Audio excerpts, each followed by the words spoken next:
If you were to gather 100 people at the beginning of their working lives, bright, ambitious, full of hope, and ask them how many want to be financially secure, every single hand would go up. If you ask how many want to be wealthy, nearly all would raise their hands again, confident that someday, somehow, they'll get there. And yet, by the time those same people reach retirement age, the statistics remain almost painfully predictable. Only 5 out of the 100 will have become truly wealthy. A handful more may be financially independent, but the vast majority, 95%, will still be struggling, dependent on relatives, government support, or limited pensions. How can this be? In a land of abundance, in an age of opportunity, with more information available at our fingertips than ever before, how can it be that only 5% reach financial freedom? The answer is not luck, it's not talent, and it's certainly not intelligence. The answer lies in how we think, how we plan, and most importantly, how we act. Wealth is not an accident, it's a consequence, and it begins in the mind long before it shows up in the bank. You see, most people never take the time to understand what wealth truly is. They confuse it with income, with possessions, with status. But wealth is not how much you earn, it's how much you keep. It's not about flashing signs of prosperity, it's about building a foundation that cannot be shaken. The 5% who become truly wealthy understand this from the beginning. They build not for applause, but for permanence. They don't chase trends, they study principles. They know that money is not a mystery, it is a mirror. It reflects your habits, your beliefs, your vision, and your discipline. And if you want to know why only 5% ever achieve lasting wealth, it is because only 5% are willing to live with the clarity, the patience, and the responsibility required to build it. Let me be direct. The road to wealth is not complicated, but it is uncommon. It requires you to do what most people won't. To think longer term, to delay gratification, to act in alignment with your highest goals even when it's uncomfortable. The wealthy don't rise because they're lucky. They rise because they've trained themselves to move differently. They wake earlier, they study more. They make decisions not based on emotion, but based on purpose. They have systems, they track progress, they measure growth. They are not perfect, but they are precise, and they do not drift. While the 95% are caught up in reaction, consumption, and entertainment, the 5% are focused on vision, contribution, and execution. That focus sustained over years becomes compound wealth, financial, intellectual, and emotional. Most people never build wealth because they never build a plan. They live by default, not design. They hope, but they don't schedule. They want more, but they don't define what more means. And because they lack clarity, their energy scatters. They bounce from job to job, idea to idea without a central direction. But those who are meant to be wealthy take out a notepad, sit in silence, and define what wealth looks like for them. How much, by when, through what vehicle, and why it matters. They know that goals without plans are wishes, and wishes left unexamined become regrets. So they get specific, they write it down, they track it, they adjust as needed, and every day they do something, however small, that moves them closer. That's the difference. The 5% move deliberately, the rest drift accidentally. There is a mindset that precedes all wealth, and it is this: you must see yourself as the source, not the economy. Not your boss, not the government, you. The moment you internalize that belief, you reclaim your power. You stop waiting for raises and start building assets. You stop relying on chance and start creating value. Wealthy people understand that money is a byproduct of service, of solving problems, meeting needs, creating results. They don't chase money. They attract it by becoming people of value. That means they develop skills, they build networks, they master their craft, and they stay consistent because they know that money flows to the dependable, the creative, the courageous. And those qualities are not innate. They are cultivated, built like muscle, strengthened through repetition. And anyone, yes, anyone can begin today. Now let me address something most people get wrong. Wealth is not just about working harder. If hard work alone created wealth, every laborer would be a millionaire. No, wealth is about working smarter, about leverage, timing, and positioning. It's about putting your time, talent, and money to work in ways that scale. The wealthy think in terms of assets, things that earn while they sleep, investments, businesses, systems, intellectual property. They're always asking, how can I turn this into something that pays me over and over again? The average person thinks in terms of hours. The wealthy think in terms of outcomes. That's why the wealthy read different books, attend different events, and ask different questions. They're not looking for more hours, they're looking for better systems. Take this in. Becoming wealthy is not a sprint. It's not a weekend seminar. It's not a windfall. It is a lifelong game played with discipline and vision. The 5% win not because they're faster, but because they never leave the field. They weather downturns, they keep investing, they keep learning. They don't panic when the market dips. They don't quit when the project gets hard. They know that true wealth is the result of persistence guided by principle. And they've trained themselves to keep going, especially when the majority fold. Because that is where the separation happens, not when times are easy, but when they're hard. When most retreat, the 5% double down, not recklessly, but intelligently, with courage, with research, with resilience. So why do only 5% ever become truly wealthy? Because they make different decisions, they think different thoughts, they ask better questions, and they live by principle, not impulse. They build wealth the same way a builder constructs a cathedral, brick by brick, with vision, with patience, with non-negotiable standards. And the beauty is, you can join them. You don't need a certain background, a certain degree, or a perfect record. You just need to make the decision to think, to act, and to live like one of the 5%. That journey can begin today, and if it does, your future will look radically different than your past. The moment a person truly decides to become wealthy, not just dreams about it, but makes the firm, resolute decision, they step into a minority mindset. Because to build wealth, one must begin thinking in ways that break free from the gravitational pull of the average. You must leave the crowd behind, not physically, but mentally, emotionally, behaviorally. Because wealth is not found in consensus, it is found in clarity and in courage. The average man waits to be told what to do. The wealthy man decides what must be done. The average waits for opportunity. The wealthy create it. The average consumes. The wealthy produce.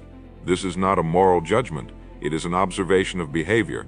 And if you begin shifting your behavior from consumption to production, from reaction to creation, from emotion to calculation, you too will begin separating from the 95%. Not with arrogance, but with certainty. Not with entitlement, but with effort.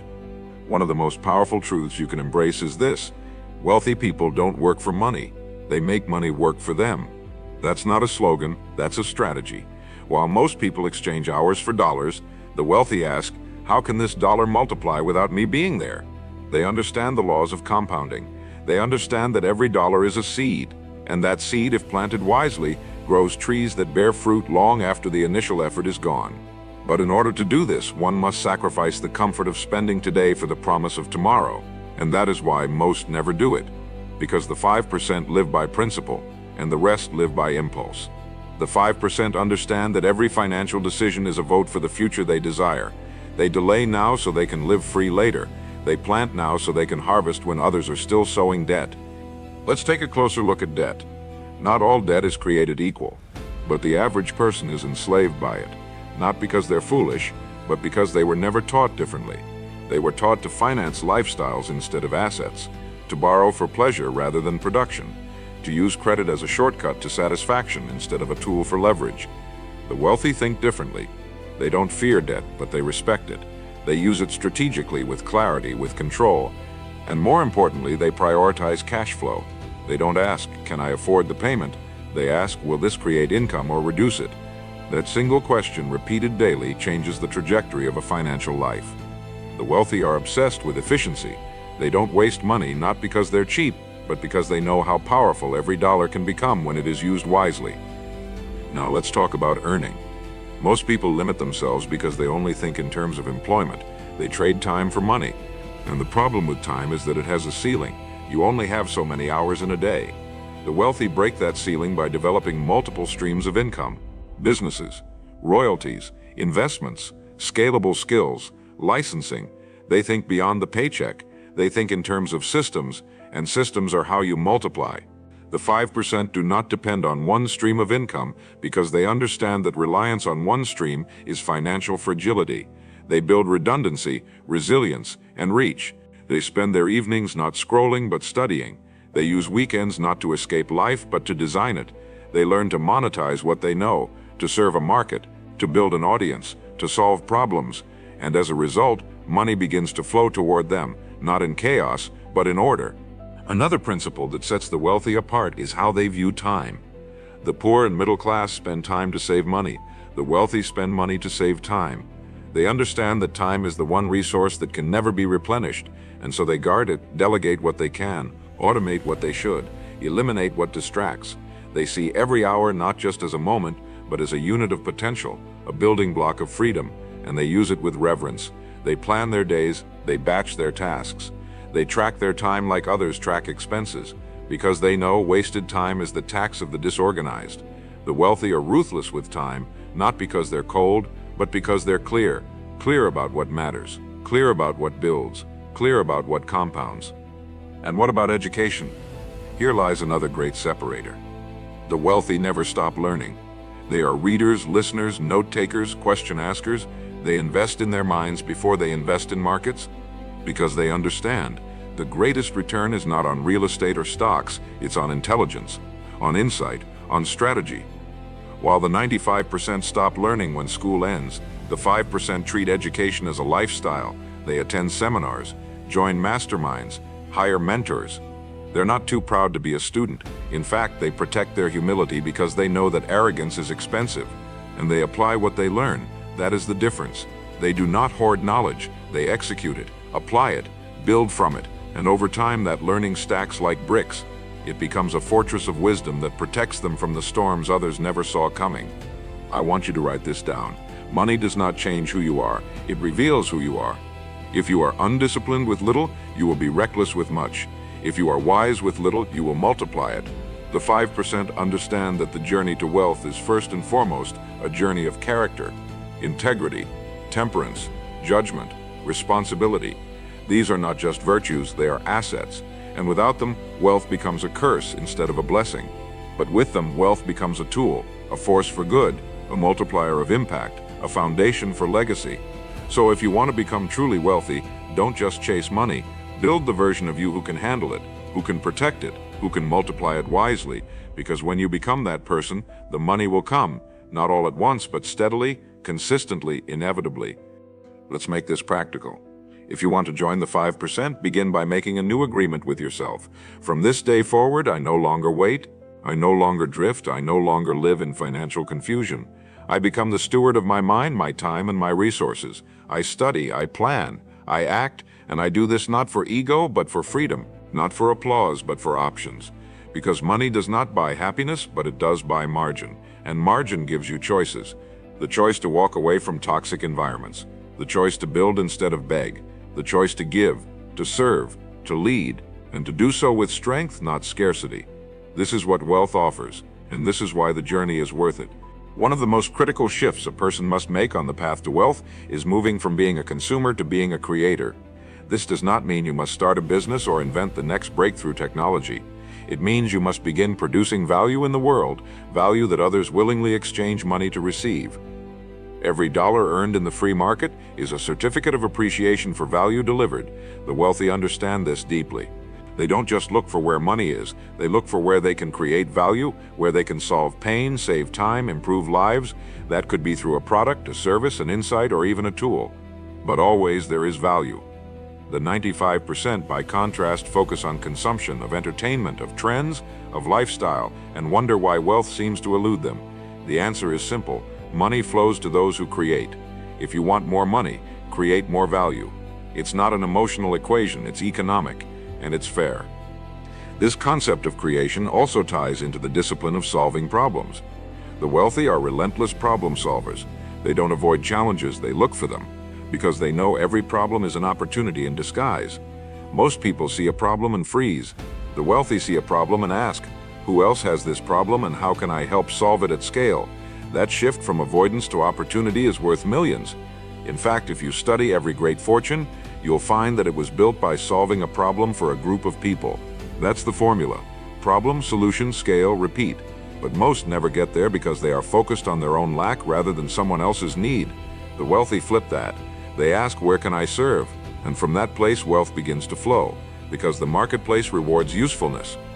Now let's address the concept of risk. Many people stay broke because they misunderstand risk. They think risk is dangerous, but risk in truth is required. The wealthy don't avoid risk, they study it, manage it, and embrace it when the odds are in their favor. They understand that playing it too safe is the riskiest move of all. The person who never risks never grows, and the person who never grows never builds wealth. Most people want guarantees. But wealth requires faith in your plan, your principles, your capacity to adjust. This doesn't mean being reckless. It means learning how to bet intelligently. The wealthy develop a tolerance for discomfort. They don't need certainty, they need a system. And with that system, they take strategic, calculated risks that compound over time. They understand that comfort is the enemy of compound growth. And so they lean in, again and again, trusting that their preparation will pay off. Take a moment to consider how the wealthy view failure. It's not something to be avoided, it's something to be used. The wealthy expect failure. They plan for it, they learn from it. The 95% fear it, and in that fear they hold themselves back. They see failure as final. The 5% see it as feedback. They know that every misstep contains a lesson, and those lessons accumulated over time make them stronger, wiser, sharper. In fact, many of the world's greatest fortunes were built after significant failures. Not because failure is fun, but because it forges character. It humbles, it reveals weaknesses. And for the one who is committed to wealth, failure becomes a tutor, not a tombstone. If you're afraid to fail, you're unfit to lead. If you avoid mistakes, you avoid mastery. The wealthy embrace both. Let's turn our attention now to habits. The wealthy build habits that protect and multiply their resources. Daily disciplines, financial rituals, mental routines. They don't leave their future to emotion. They structure it. They automate savings. They review expenses. They track net worth. They study investment vehicles. They check in with mentors. They journal insights. This is not luck, it's intentional living. And these habits don't require brilliance. They require consistency. Most people fail financially, not because they lack intelligence, but because they lack systems. They live reactively. The wealthy live by design. They know that success is not one big decision. It's hundreds of small ones made well. Over time, those decisions compound, and before long, the results become visible. The accounts grow, the options expand, the stress decreases, and all of it is the fruit of repeated, consistent, intentional behavior. Let's now discuss the role of emotional mastery in building wealth. The truly wealthy are not slaves to their emotions. They feel like everyone else, but they don't let those feelings dictate their actions. They have trained their minds to act on principle, not impulse. They don't overspend when they're sad. They don't underinvest when they're scared. They don't chase hype when the market surges. They remain steady, calm, disciplined. Emotional maturity is one of the greatest predictors of long-term wealth because it allows you to stay in the game when others panic. It allows you to delay gratification, to ride out storms, to stick to the plan when everyone else is abandoning ship. The wealthy are not emotionless. They are emotionally intelligent, and that intelligence is what gives them the edge. Write this down. Wealthy people think in decades. The poor and middle class think in weeks. If you can stretch your timeline, you will increase your wisdom, because long-term thinking produces better decisions. The 5% don't need immediate payoff. They need alignment. And from that alignment, they play the long game.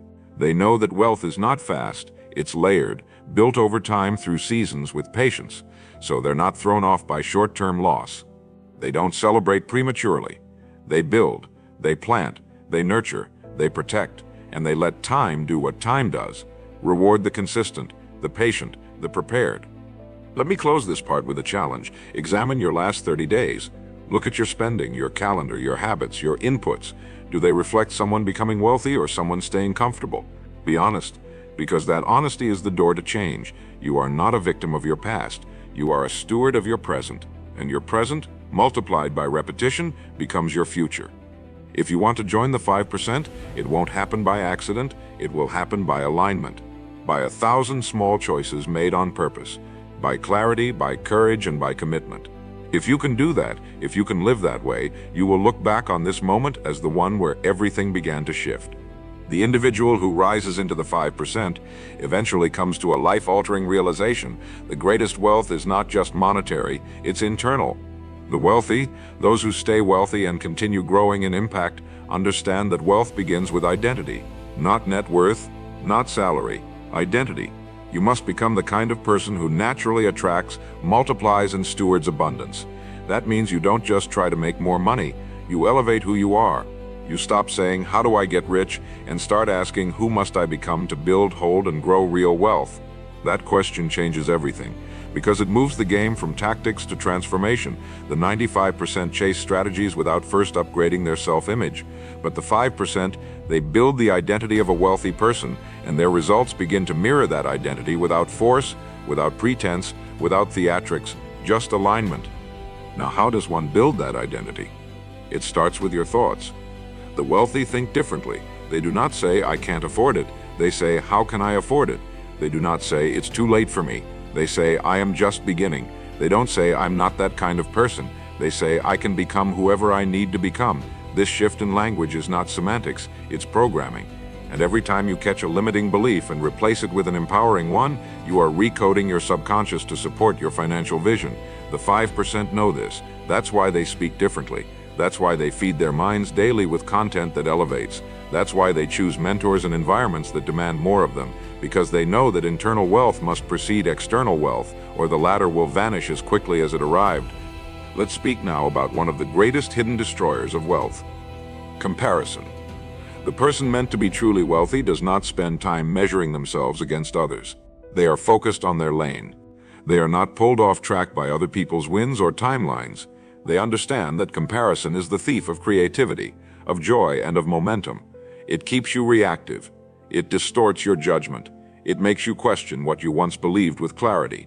And worst of all, it steals your time. The wealthy do not allow that. They know their metrics. They track their own growth. They respect other people's success, but they do not covet it. They stay focused, and that focus compounded over time builds a life so strong and so unique that no one else could replicate it even if they tried. One of the most important traits the wealthy develop is patience with urgency. That may sound contradictory, but it's not. Let me explain. Patience is required because wealth takes time. You cannot rush the compound effect. You cannot force harvest before you've planted and watered.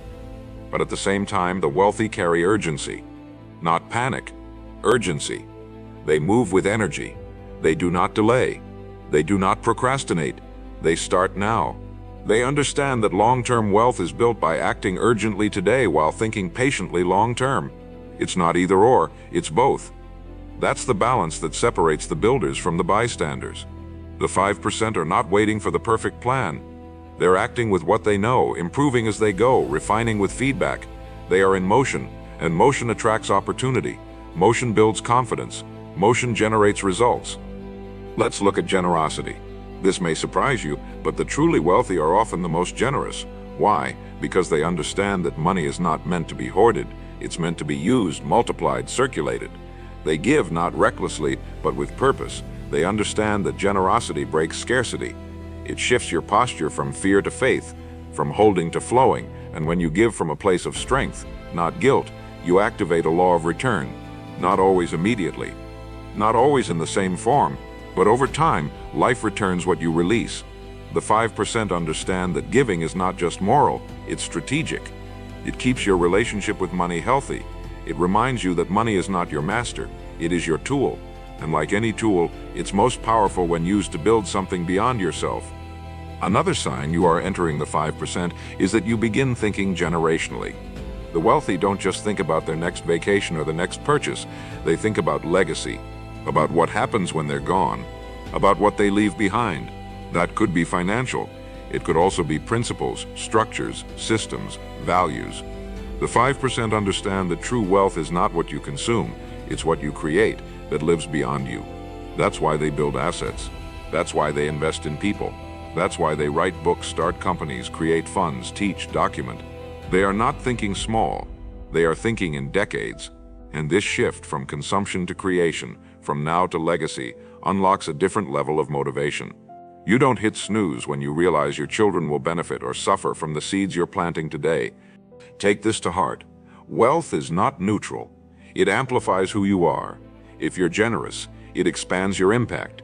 If you're careless, it magnifies your mistakes. That's why the journey to wealth must be a journey of character development, because money will test you, it will reveal you, and if you have not become the kind of person who can handle it with wisdom, it will slip through your fingers. The 5% don't just study money, they study themselves. They audit their behavior. They watch their emotional responses. They ask hard questions. They build integrity, because they know that their internal world must be strong enough to hold the external world they are building. That strength comes from self-awareness, from discipline, from honesty, and it shows, not just in how they earn, but in how they live. Let me leave you with this. You are not too late. You are not underqualified. You are not unlucky. You simply need to make the shift. From thinking like a consumer to thinking like a creator. From emotional reaction to strategic action. From short-term excitement to long-term consistency. From dreaming about wealth to becoming the kind of person who attracts, creates, and multiplies it. That transformation is available to you, not someday, not if everything aligns, but today. If you make the decision, if you step away from the 95%, not with judgment but with purpose, and begin walking the path of clarity, discipline, and personal responsibility, because that is the path, that is the difference. And if you're ready, you can begin walking it now. There is a moment in every wealth journey where the individual realizes that success is not something to chase, it's something to install. The wealthy do not constantly sprint toward outcomes, they build systems that make outcomes inevitable. They understand that the person who builds a system will beat the person who relies on willpower every time. Systems eliminate decision fatigue, they automate discipline, they create structure, and structure creates freedom. That's why the 5% don't just have goals, they have protocols, they have routines, they have weekly reviews, monthly audits, yearly strategies. The 95% say, I'll try to do better. The 5% say, here's my system and here's how I optimize it. They know the weight of wealth is too heavy to carry without infrastructure, so they build it, brick by brick, early morning by early morning, choice by deliberate choice, until excellence becomes inevitable. Let's talk now about leadership, because true wealth builders are not just managers of money, they are leaders of vision. They influence people, they inspire execution, they build teams, direct attention, and model behavior. Wealth requires the ability to mobilize others, whether that's a business, a family, or a community. And leadership is not a title, it's a responsibility. The wealthy rise not only because of what they do alone, but because of what they enable others to do. They delegate with precision, they coach with clarity, they multiply themselves through systems and people, and they never hide from the weight of responsibility. While others avoid decisions, they make them. While others hope things change, they create the change. Leadership is the difference between a high income and a legacy, and the 5% commit not just to earning, but to becoming the kind of leader that multiplies opportunity for others. There's another factor most never consider, the emotional environment of your financial life. The wealthy protect their peace, because they understand that clarity is impossible in chaos. They remove toxic relationships, distractions, and environments that compromise their energy. They do not argue with people committed to misunderstanding them. They do not waste time trying to prove themselves. They stay in alignment. Their circle is intentional. Their space is clean. Their inputs are filtered. They design their lives to support their goals, not sabotage them. The 95% are overstimulated and underfocused. The 5% are calm, strategic, and consistent. That calm doesn't come from external ease, it comes from internal discipline. They meditate, they pray, they journal, they go for walks, they think. Because stillness creates power, and power, when used wisely, becomes wealth. Take this to heart, the wealthy are not afraid to be misunderstood. They are not shaken by criticism. They are not driven by applause. They are driven by alignment. The 95% want to be liked. The 5% want to be respected by themselves first. They don't chase trends. They build timeless value. They're willing to be seen as boring if it means being effective. They're willing to say no when others say yes. They don't explain their standards. They live them. And eventually, results speak louder than opinions. If you want to become wealthy, you must develop the courage to live on a different frequency, to be out of sync with the crowd, to build in silence while others perform, and to keep building when no one claps. Because the results you're chasing are not found in visibility, they're found in mastery. Let me now highlight a mindset that's essential to the 5%. Strategic detachment.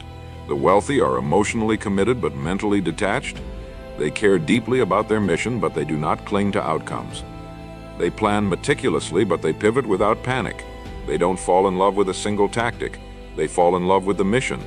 This allows them to move with calm under pressure, to shift when the market changes, to adapt when circumstances surprise them.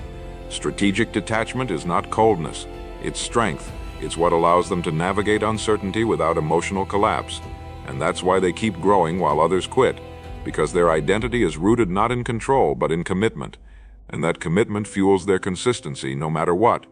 Now consider how the wealthy treat decision-making. They make fast decisions with long thinking, not long decisions with fast thinking. They know that delay costs more than error. They weigh their values, their data, their intuition, and then they move. Decisiveness creates momentum, and momentum creates results. The 95% overthink, stall, hesitate. They want more information. The 5% take what they know, combine it with courage, and act. This doesn't mean recklessness, it means confidence.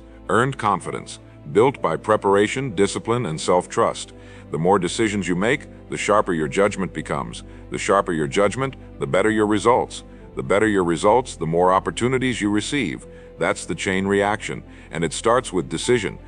Let's talk for a moment about reputation. The wealthy build trust like they build assets. Deliberately, patiently, and with integrity. Your name is a currency.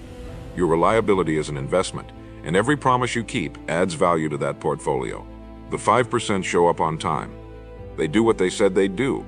They communicate with clarity. They solve problems quickly. They don't gossip. They don't complain. They operate with honor, not perfection, honor. Because they know that in business and in life, trust is the ultimate shortcut. One strong relationship can open doors money never could. One reputation can precede you and multiply your leverage. So while others focus on performance, the wealthy also focus on character, because character compounds, and over time it becomes the foundation no storm can shake. Finally, remember this: the 5% think in terms of leverage. They ask, how can I achieve more with less? How can I build once and get paid repeatedly? How can I create something today that will still pay me 10 years from now? That's leverage. Intellectual leverage, financial leverage, relational leverage, financial leverage, relational leverage, technological leverage. The wealthy are not chasing every opportunity, they're choosing the ones with exponential return. They don't want busy, they want effective. They don't want scattered, they want scalable. That's why they protect their focus. That's why they say no more than they say yes, because every yes is a no to something else. And they understand that time, attention, and energy are limited, so they spend them where they get multiplied, not drained. Every person who eventually becomes part of the 5% comes face to face with a sobering truth. Your habits are your destiny, not your dreams, not your potential, not your talent. Your daily repeated behaviors will determine your financial future with ruthless precision. You can visualize millions, speak affirmations, read every wealth book ever written, but if your habits contradict your vision, your results will never change. The 5% understand this, and that's why they obsess not over outcomes, but over patterns. They track, they reflect, they course correct. They take inventory of how they spend their time, their money, their energy. And most importantly, they adjust, because they know the formula is simple: input creates output. And if you don't like your output, you don't complain, you change the input. That's not motivational talk, that's physics, cause and effect. And once you accept that, you begin to reclaim full control over your life. This is why you'll often find the wealthy living structured lives, not rigid, but ordered. They rise at the same time. They review their goals, they plan their weeks, they protect their mornings, they automate their savings, they audit their spending. These aren't just financial behaviors, they're identity markers. They're signals to the mind that this is who I am now. Because every time you repeat a disciplined act, you're not just checking a box, you're casting a vote for the future you. And those votes accumulate, they become momentum. Momentum becomes confidence, and confidence becomes a magnet for opportunity. That's why you'll often see people hit an inflection point, where results seem to suddenly explode. It wasn't sudden, it was the invisible compounding of quiet discipline finally becoming visible to the world. Now I want to speak directly to a subtle, dangerous belief that keeps the 95% trapped. The idea that wealth is for them and not me. This belief doesn't often shout, it whispers. It shows up as hesitation, as self-sabotage, as undercharging, as procrastination. But the 5% have rejected that belief entirely. They don't see wealth as reserved. They see it as available to the disciplined, the strategic, the focused. They don't ask for permission to prosper. They claim it by living in alignment with principles that create prosperity. And this isn't about entitlement, it's about ownership. Ownership of your thoughts, ownership of your actions, ownership of your decisions. That shift from can I to I will, from I hope to I choose, is the line that separates the wealthy from the waiting. And once you cross it, life begins to treat you differently. Let's speak now about focus. If there is one defining trait of the wealthy, it is their ability to concentrate, to direct their attention, to block out noise, to filter distractions. Because in a world that monetizes your distraction, focus becomes a superpower. The average person is pulled in 1,000 directions.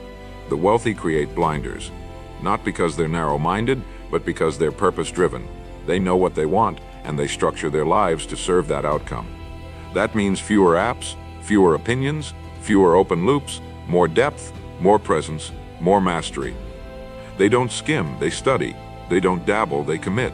They aren't everywhere, they're exactly where they need to be. And that singular focus, when sustained over time, produces results that look like magic to those who never learn to shut the door on distraction. This brings us to a concept few talk about, but every wealthy person understands: capacity. Your ability to grow wealth is directly tied to your capacity to carry pressure, responsibility, and complexity. Wealth amplifies your life, but it also multiplies your decisions. More assets, more relationships, more leadership, more opportunities. And unless you grow your capacity, those blessings will feel like burdens. That's why the 5% are always growing, not just financially, but emotionally, spiritually, mentally. They expand their nervous system. They process stress. They handle weight. They train their minds to remain calm under chaos. They don't seek a lighter load, they build a stronger frame. And that strength, quiet, grounded, earned, is what allows them to build wealth that doesn't crumble when life gets loud. Another crucial truth: wealthy people are deeply comfortable with delayed results. They don't need to see a reward tomorrow to validate their work today. They plant seeds without obsession. They understand seasons. They respect timing. The 95% need instant proof. The 5% invest patiently, knowing that real wealth is not built in weeks but in years. They're not constantly pulling up the roots to see if anything's growing. They trust the process, they water, they weed, they show up. And then when the harvest comes, whether in the form of capital, freedom, influence, or legacy, they're ready. Not surprised, not lucky, ready. Because they've been preparing for this moment every day while others were waiting for motivation. Now let's examine how the wealthy handle uncertainty. The masses panic, the wealthy pause. They don't pretend to know the future, but they position themselves to adapt to it. They study trends, they prepare for winter in times of summer. They build buffers, they keep reserves, they train their mind for volatility. And so when downturns hit, they are not just surviving, they are acquiring. They're doubling down. They're picking up assets others are forced to sell. Because while most people react emotionally, the 5% are governed by principle. They don't live on edge, they live on plan. They prepare their minds, their money, and their methods for movement, not stagnation. And that preparation, quiet and boring as it may seem, becomes the difference between collapse and multiplication. Lastly, understand this. The journey to true wealth is not an escape from responsibility. It is a journey into greater responsibility. It is not about doing less. It is about doing what matters most. The 5% don't resent responsibility. They respect it because they know it is the price of influence. It is the proof of maturity. It is the forge of greatness. You want more money? Accept more responsibility. You want more options? Carry more weight. You want legacy? Learn to lead. Not just yourself, but others. Because real wealth is not measured in digits, it is measured in decisions. And when your decisions reflect discipline, vision, clarity, and courage, you will be wealthy. You may not see it yet in your account, but the roots will already be growing. And in time, the fruit will be undeniable. There comes a time in the journey toward true wealth when a man or woman must confront the quiet voice within that whispers, "Is this all worth it?" It's the voice that surfaces when results are slow, when the sacrifices are heavy, when the people around you don't understand your path. And that moment, though uncomfortable, is sacred, because in that moment you get to choose again, not based on external validation, but on internal conviction. The 95% turn back at this point. They rationalize, they compromise, they say, "I tried." But the 5% lean in. They revisit their why, they anchor into the vision that started this entire pursuit. And in doing so, they emerge stronger, clearer, more unstoppable than before. That's what wealth requires, not a perfect path, but an unbreakable decision. A decision to finish what you started, to see it through. To rise, not because it's easy, but because it's necessary. This is where something deeper than discipline takes over: identity. The 5% don't just do the work, they become the work. Wealth isn't something they chase, it's something they embody. It's baked into how they move, how they think, how they treat people, how they make decisions. Their standards are not conditional. They don't fluctuate with mood or circumstance. They are locked in. And because of that, everything becomes simpler. Not easier, but simpler. The clutter falls away, the noise dims, and what's left is pure signal, direction, purpose, command. The world starts responding to them differently. Not because the world changed, but because they did. And this is what most people never understand. Wealth begins as a personal transformation. Long before the bank account changes, the internal frame is upgraded. And once that frame is strong enough, wealth begins to pour in, not by luck, but by law. Let's talk now about compounding, not just of money, but of identity, of effort, of reputation. Compounding is the hidden engine of all great success. The challenge is that in the beginning it looks like nothing is happening. You invest, you work, you show up, and results are invisible. But if you persist, the curve begins to bend. Slowly at first, then sharply, then exponentially. And what once felt like pushing a boulder uphill begins to feel like being carried by momentum itself. That's the reward of consistency. That's the reward of not quitting.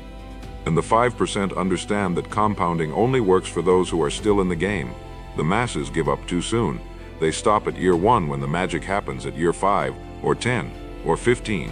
The 5% play long. They keep stacking effort day after day, knowing that at some point quantity becomes quality, grind becomes grace, labor becomes leverage, and the world calls it overnight success. Let me now speak to your environment, because no wealth journey exists in a vacuum. Who you surround yourself with will either fortify or fracture your progress. The 5% are surgical about their circle. They do not tolerate small-mindedness, gossip, or complacency, not because they're elitist, but because they're focused. They understand that energy is contagious, standards are contagious, conversations are programming, and they choose to be programmed by excellence, not mediocrity. They seek mentors who challenge them, friends who inspire them, partners who align with them. The masses keep proximity based on comfort. The 5% choose based on destiny. And over time, those choices compound into clarity, elevation, and access that the average never gets to experience. If you want to rise, you must curate your ecosystem, because no matter how strong you are, environment wins. Always. Another pillar of wealth that most ignore is rest. Not laziness, not avoidance.